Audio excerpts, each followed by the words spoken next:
नमस्कार दोस्तों, मेरा नाम अंशुल है और आप देखना स्टार्ट कर चुके हैं डेली वार्तालाप।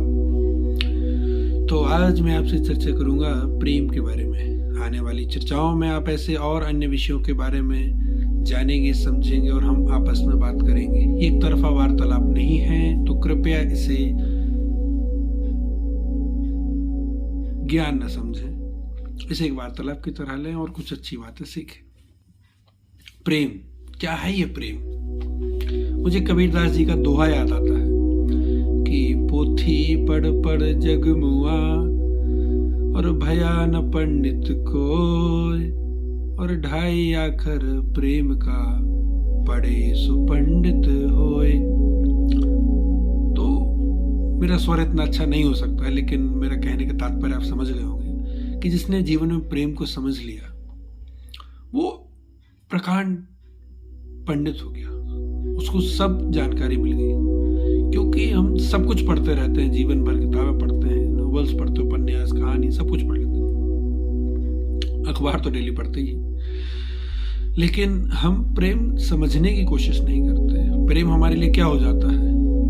किसी से लगाव हो गया, हम उसको प्रेम समझ लेते हैं। हमने कुछ नया खरीद लिया, कुछ दिन अपने पास वो वस्तु रखी, हम प्रेम समझ लेते हैं। किसी ने हमारी कुछ सहायता कर ली, हम प्रेम समझ लेते हैं।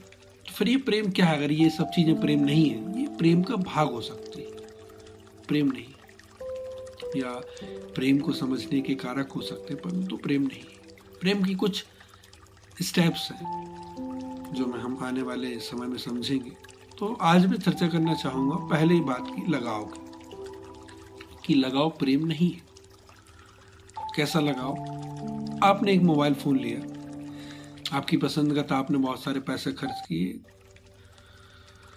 चलिए मान लीजिए आपने आईफोन लिया, बहुत शौक होता है सबको आईफोन लेने का, बहुत पैसा लग जाता है। अरे एक बार ले लिया, अब तो उसको मतलब ना बच्चे को हम लोग संभाल के रखते हैं, वैसे बच्चे की तरह संभाल के रखते हैं। ठीक है, आप सबने महसूस किया, कोई भी नया फोन लीजिए, कुछ दिन उसको ऐसे रखेंगे कि गिर ना जाए, टूट ना जाए, इसको ये ना हो जाए। कुछ हफ्ते बीतते हैं, थोड़ा सा कम ध्यान आने लगता है। कुछ महीने बीतते हैं, थोड़ा और कम जाता है। कुछ साल बीतते हैं तो फिर वो पड़ा रहता है, कोई उसको देखने वाला नहीं। तो ये क्या था? ये प्रेम नहीं थी, लगाव था। और लगाव समय के साथ धीरे धीरे कम हो जाता है। प्रारंभ में इसकी तीव्रता बहुत उच्च होती है, परंतु समय परिवर्तन के पश्चात ये निम्नता की ओर पहुंच जाता है। तो ये लगाव है। तो फिर प्रेम क्या है? प्रेम आपको सिखाता है कि समय के साथ उसमें परिवर्तन नहीं होता है। व्यक्ति वस्तु के प्रति हो या व्यक्ति व्यक्ति के प्रति हो, अगर प्रेम का भाव रखता है तो उसमें तीव्रता निरंतर अग्रगामी होती है, बढ़ती जाती है, आगे की ओर ही चलती है। इसकी अगली चर्चा हम लोग नेक्स्ट पार्ट में करेंगे। Thank you very much for listening. Please like, share and subscribe. Thank you so much. जय श्री कृष्ण, राधे राधे, जय श्री राम।